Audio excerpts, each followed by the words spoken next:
Mr. Chairman.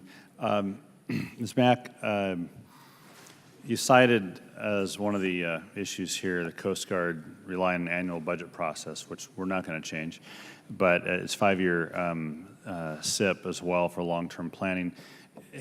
In your report, I didn't see it, did you recommend any specific changes to the statutory requirement that we've put in place to improve this situation, or non-statutory solutions? Thank you for that question. In our recapitalization report that we issued today, we do make a recommendation, which Admiral McAllister mentioned, and they did concur that they will start showing the trade-offs and the impacts in their capital investment plan. So that's an important step. We still would like to see the 20-year plan recommendation that we've made back in 2014, but at least with the trade-offs and the different impacts, if they show it consistently over time, I think we'll be able to start seeing some of the risk and getting more information for Congress to be able to make that decision. Even the unfunded priorities list, we have some concerns right now because it's just a menu of different projects that the Coast Guard could do if it received more funding. There's not a prioritization there. So theoretically, Congress could fund a large portion of that list if there was money available, and you may not even still address their main gaps that we've been talking about, which would be the sustainment of the medium endurance cutters and the Polar Star. Yeah. So we would like to see more prioritization. We would like to see more impacts and trade-offs over time and year to year if these SIPs are more consistent, because they're changing from year to year with the budget year, which is fine, but I think the long-term impacts still could be laid out, and we can piece that together.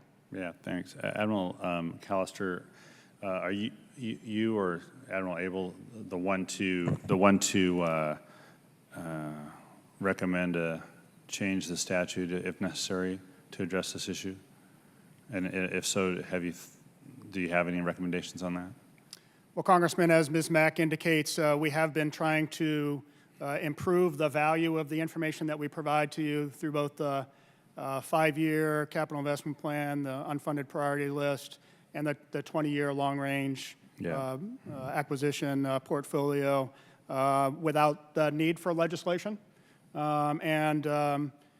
We've taken the recommendations from GAO for action, working with our department and with the administration, again, to continue to refine those products so that they're useful to you. Okay. Can I just shift gears to the OPC? I think probably for Admiral McAllister. If there was more money available, is there a capacity in the system to move OPC availability, acquisition to the left to address this, as one measure to address the gap between the MEC and the OPC? Well, Congressman, we're poised to award the OPC construction here within the next few months. Right.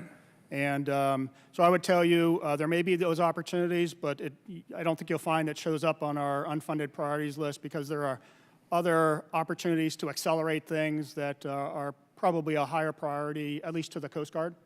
And so, I couldn't necessarily give you the details here, but I'd be happy to assess that and provide it for the record. Could you do that? But if you could do that, that'd be great. But what I hear you saying is that the service life extension for MEC is a better approach to take rather than constructing additional OPCs if the money was available.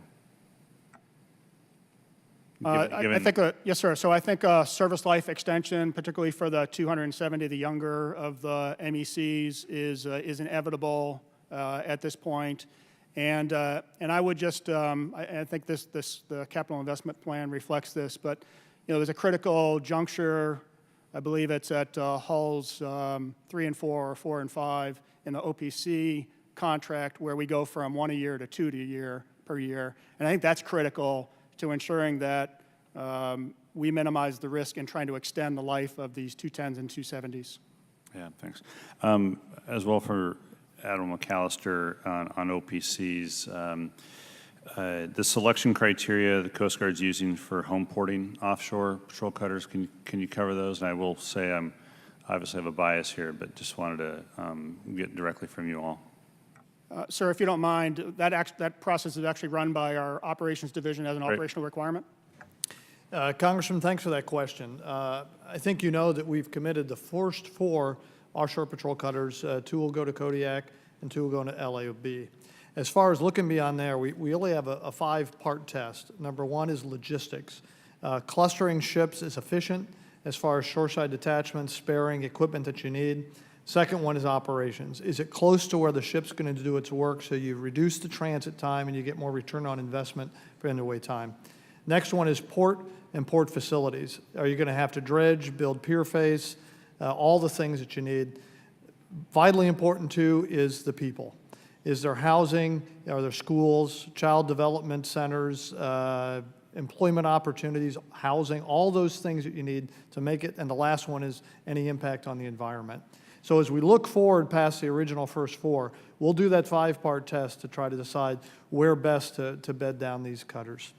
And just finally, is there a timeline then for this next decision on home ports? I think we're just now starting to look at viable options and starting to run them through the 5-part test. So we're getting into the window right now to make those decisions. Yes, sir. All right, thank you. And yield back. Be around for a second round. Thank you. Thank the gentleman. Mr. Lewis is recognized.